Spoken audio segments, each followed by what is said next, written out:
Hello my dear friends and my lovely students, and welcome to BPS. We are doing an answer writing session for especially the students who are sitting for the examinations, writing mains this year, and your mains are just around the corner, and I know you people must be panicking a lot and working really very hard. I know that you have done a real level of hard work, and I hope that some way or the other we were able to help you out in your journey.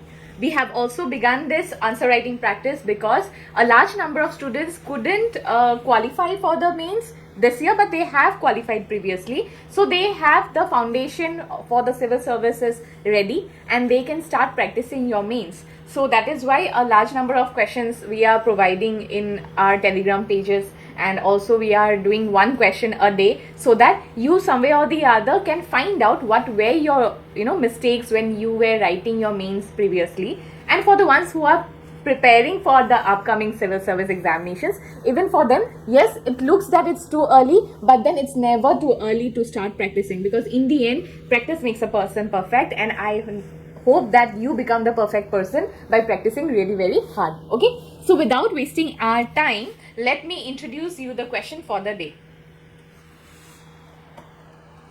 So the question for today is, what is jobless growth? What are the factors that leads to the low representation of women in paid jobs? So this is something a very debatable topic. It is debated most of the times, and now the budget session is also there, and whenever there is any kind of budget session, every time the condition of women and the employment related issues along with the women issues, it comes up. So here the question, they are asking you jobless growth. They are asking, it's just like, they are asking you the definition. What is jobless growth? Okay. Then they are asking that what are the factors that leads to low representation of women in paid jobs? Means in the jobs that they are paying, why are there very few women?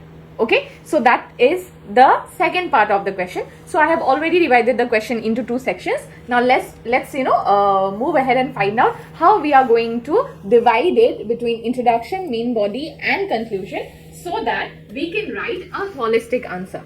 Okay,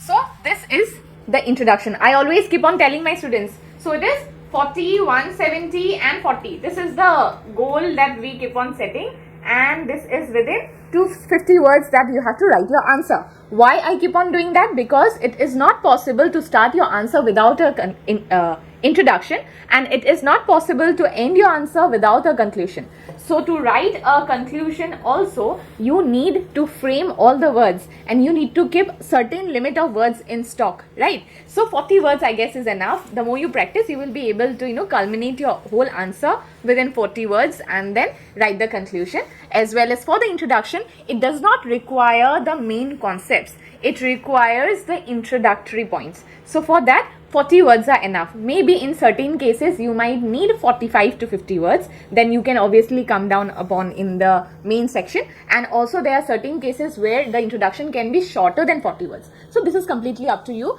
This is completely your call. But for me, since I'm teaching you, I am sticking to the profile of 40, 170, 40. Okay. So moving ahead with the introduction. So in the introduction, you are going to provide a brief introduction and overview of jobless growth. Means you are just going to give a brief definition. It doesn't have to be a detailed and everything shouldn't be there, but it has to be like an introductory or an overview of what is jobless growth. Okay, so I'm not describing everything, all right? I'm just telling you how you are going to write your answer. So in the body, that will be the main section of your answer, you are going to write in details what is jobless growth. So this will be your better and bigger definition. Okay, this definition will have to be included within everything that you know about jobless growth. That has to be there in this definition. Okay, then you are going to explain in details the factors which contribute to the low representation of women in paid jobs. They have already mentioned this in the question, so you are also going to mention the factors. You can write it in points, you can write it in paragraphs, but I will always suggest you write in points. That makes it easier. You can remember, or you can say you can recall things, and it makes your answer really very, it makes it stand out. directly a person who is checking your paper, the attention goes to the points. It doesn't go to the paragraphs, it goes to the point. And in every point, give a description. That is fine. Give a description, and description is usually necessary because you need to explain those points as well. Okay. So in the conclusion, you will have to go a way forward, or you can say you have to, conclude and also give a suggestion in your answer. So here you have to mention that addressing the challenges faced by women in India's job market requires a comprehensive approach. So you are going to end your answer by saying that there are a large number of challenges that the women are accustomed to, or you can say the women has to face in the market, and this requires a comprehensive detailed study. So you are not closing your answer, you are just saying that this is my idea on this topic, but there is more. We have to do further research on it. So this is how you are going to end your answer, by creating a way forward how to move ahead with this question. Okay. So moving to the sample answer. For the ones who wants to write the answer and show it to us, it's completely your call. You don't have to watch beyond this. But for the students who are completely new and they want to watch how we are helping you out with the answer, you can definitely watch the sample answer that we are providing. And for the ones who has already written or tried it out and you want to do a quick revision on this topic, you can definitely watch the second section of this sample answer and tally your answer with the answer that we are providing. Okay. And also, this is something that I will be going on asking you. Please give your valuable suggestions. We are there to help you out. You can request any help if you want. You can even suggest us about certain things that we can implement. This will help us, help you better. So because we are always professing about self-learning modules, and that is why what we are planning to do is that whatever problems that you as a student face, we are there to help you out, and we will be helping you out in every way possible from our side. And for that, your valuable suggestions and requests are always welcomed. Okay. So without wasting any time, let's go towards the answer. And this is the introduction. So within 40 words, we have to write about the brief of jobless growth, right? So what is jobless growth? Jobless growth refers to a situation where an economy experiences economic growth without a corresponding increase in employment opportunities, resulting in stagnant or declining job creation despite overall economic expansion. So this is the problem that India is facing even right now. India is the 5th largest GDP in the entire world, but a large section of Indians are jobless. They are either trying very hard to get a job, and most of them, even if they are employed somewhere or the other, they don't consider themselves to be working, right? So this is a condition that India is facing. Means our economy is growing, our economy is really very growing in a very good status till now, and there is economic growth, but there is no increase in employment. So there is no employment possibilities or opportunities that is increasing, but the economy is increasing. Means whoever was working before, they are working at a very good rate and the economy is growing, but the new people who are able to work and who are looking for work, they are not getting work. Okay. So this is actually it will lead to a stagnant or declining job creation. Okay, there will either be fewer jobs that will be created, or there might not be jobs being created, and this will ultimately make a large number of people stay as unemployed. But then, since the economy or the GDP of the country is rising really very well, this portion of the people who are suffering, that will stay unanswered too, and that will cause a bigger issue. So this whole scenario is called jobless growth. So here we have given a brief definition of what jobless growth is, and this has been done within 40 words. Okay, so moving ahead to the main body.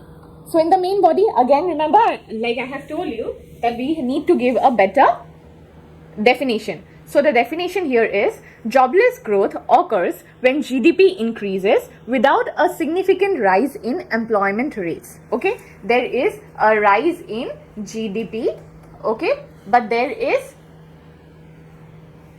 equal to or not rise in employment. Okay, So this is the condition that leads to jobless growth that has been defined. It reflects structural changes in the economy such as automation, which may increase productivity but reduce labor demand. So ultimately what happens? It is increasing production, okay? Productivity is increasing, but the labor demand means you don't require anyone to come and work for you. That is reducing, that is getting reduced. So that is the context of jobless growth. Okay? So next, moving ahead, what is the reason that is causing jobless growth? Okay? Technological advancement. This is point number 1. Technological advancement. Automation and artificial intelligence replace human labor. So this is completely true. It has been happening every time, and this has been always discussed that because of technological advancements, people are losing their job because machines can do the work. Now even machines can work as a human mind because of the intelligence, artificial intelligence that is almost taking over the market. Okay. Point number 2, structural changes. Here, shifts from labor intensive to capital intensive industries. Before there were like labor based on the work of a human labor.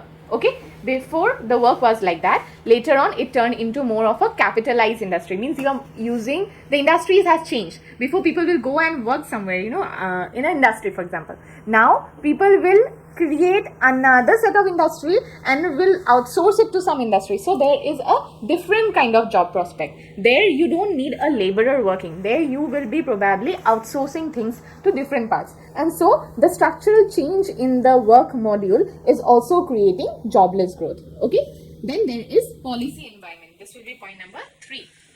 In policy environment, labor market reforms or lack thereof can affect job creation dynamics. So obviously, if there is policy where the laborers are not actually given what they deserve, they have scenario in which they are somewhere or the other manipulated or misguided, and then there is also a issue in the creation of job prospects. It has created more issues that no new jobs are being created, and therefore a large number of people are being unemployed.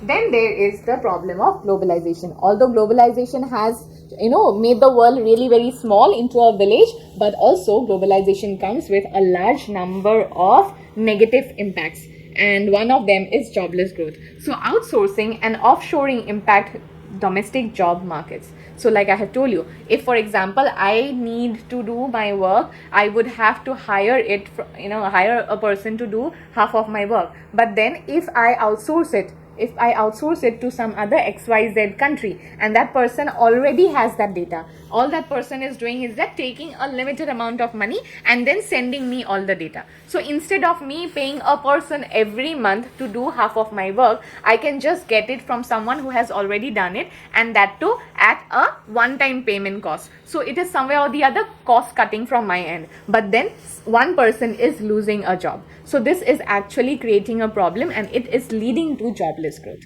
Okay. So I have already explained it a little bit. I'm not going into too much details because this is not an exploratory class.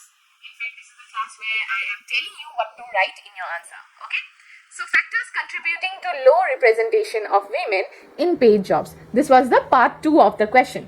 So here what you are going to write is that number 1, social norms and cultural factor. So traditional gender roles limit women's participation in the workforce, and cultural biasness against women pursuing careers outside the home. So it has always been there that whatever it is, a woman, even if you are IPS officer, सुबह चाय पका के ही जाना है, चाय बनानी है आपको, सासू माँ ससुर जी को चाय पिला के, after that you go for an encounter. Okay, so in that case, a large number of people don't take up such jobs. That is why most women, they end up being a teacher, जहाँ पे सुबह they have to go for work and then by afternoon they are home, because they still get enough time in their house so that they can take care of their own house. This is something, a role that women in our society is directly or indirectly asked to perform, and this is causing a large number of women not to take up jobs. Okay, not to take up certain jobs. All right, and then even cultural biasness कि लड़की होके क्या ही करेगी, पढ़ाई करके get married and all. So this cultural biasness is anyway there, and we are still not out of it, and that is where this is also creating low representation of women. Okay. Then educational disparities, unequal access to education and vocational training for girls and women. So this is something that we can see especially in tier 2 and tier 3 cities and all. The women, they are given basic education till bachelor's level, the parents are ready to pay, but after that, even if they want to do a computer course, they are not allowed to do it because that's a waste of money. Okay, they can go and buy a designer lehenga for their wedding, but they are not allowed to do a 6 months computer course because that's a waste of money, most of the people think. And that is the unequal access to education, which the boys usually get it, but the girls, they they are deprived of it. And just because of that, a large number of the girls, they are really least bothered to even try getting a job or getting some vocational training done. Then gender stereotypes influence educational choices and skill development. So in skill development also there are certain gender stereotypes. Yes, I can give you an example. Just like the industry where the nursing schools. A large number of nursing schools are there all over the country, and this is again a sector which is a bit female dominated, right? Similarly, there are a large number of industries that are male dominated. There are barely you can see one or two women going up, just like for example, jobs like driver, the position of a driver, the position of a mechanic. So these are not something that women usually do. So this is a gender stereotype that we have, and it is actually causing a large number of problems in the complete national scenario, because here there is a low representation of women. Okay, where women will not do a job here and there because of safety issues, because of anything, because of family ties, everything. Families are not allowing them and all. They are not educated in that way. Some women are way too educated to even do such kind of work, so those problems are also there. So these are actually certain factors that are causing low representation of women in paid jobs. Okay, then there is workplace discrimination. So wage gaps and unequal opportunities for career advancement. So certain companies, they have different salary pattern. If you are a woman, you are paid differently, and if you are a man, you are paid differently for the same position. The reason is that most people think that the woman will anyway go home, her husband is also working, so why to pay her more? But when they are paying the male counterpart in the same position, they are paying more, because what if his wife is not working?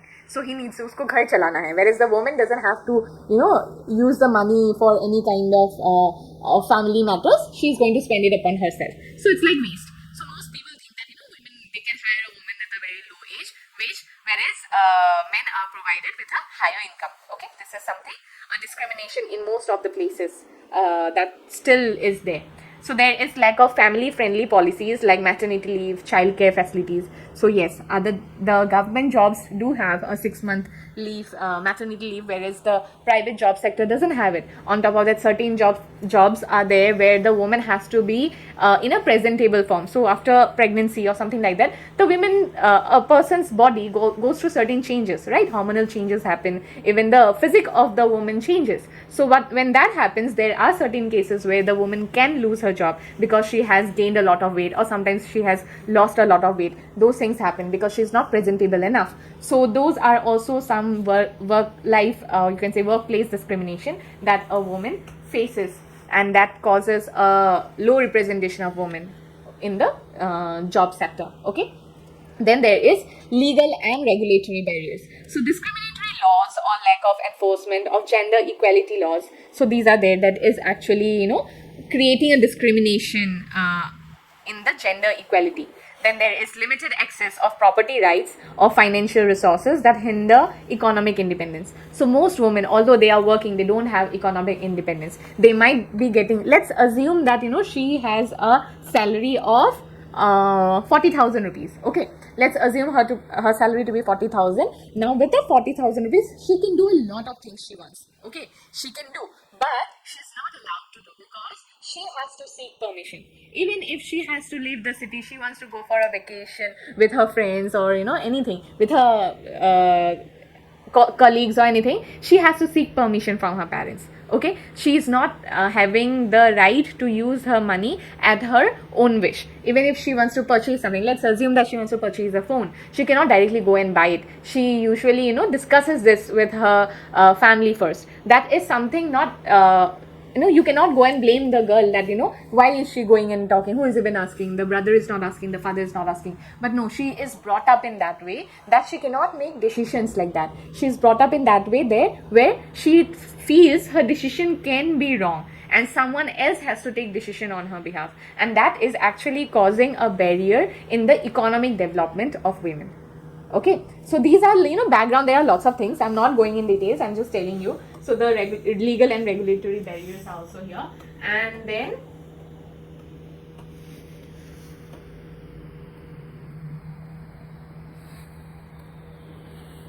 point number 5, infrastructure and access issues. So there's limited transportation and safety concerns, and this deter women from seeking employment. Lack of access to technology and digital skills needed for modern jobs. So these are certain infrastructural and access issues that actually leads to low women representations in the job sector, that leads to jobless growth. Okay, then moving ahead to the conclusion. So remember, again, conclusion, we need to write it within 40 words. So let's start, let's find out what needs to be written. So addressing the challenges faced by women in India's job market requires a holistic approach involving policy reforms, educational reforms, and cultural shift to promote gender equality and empower women economically. So we are again giving a way forward that we need to do a thorough research under these sections so that there is a good representation of women, there is gender equality, and this will actually bring the women forward and they can represent themselves in the economic sector, which might lead to a good representation of women in the job market. Okay, so with this we have again finished another question. I hope this benefits you and this helps you out. For the ones who are preparing for the examinations this year, I think this is also creating a quick revision for you, and I hope you are not wasting much time on the internet and working really very hard. And from our side, all we can do is wish you luck and all the best for your examinations. Whereas for the ones who are preparing for the upcoming examinations next year or any other examinations, we are there to help you out. And like I keep on telling you, always keep your consistency on, because whenever you come out of your comfort zone is the time when you have actually started working towards your goal. And I know you have a goal, everyone has a goal, and for us, our goal is to make your goal into a success. So we will do our best to help you out. Please support us by subscribing us or sharing us our videos or any other content that you like among your friends or your peers. Also giving us your valuable suggestions so that we can work on it, so that we can help you in your examination preparation in a better way. So let's meet again in a new class. Till then, take care.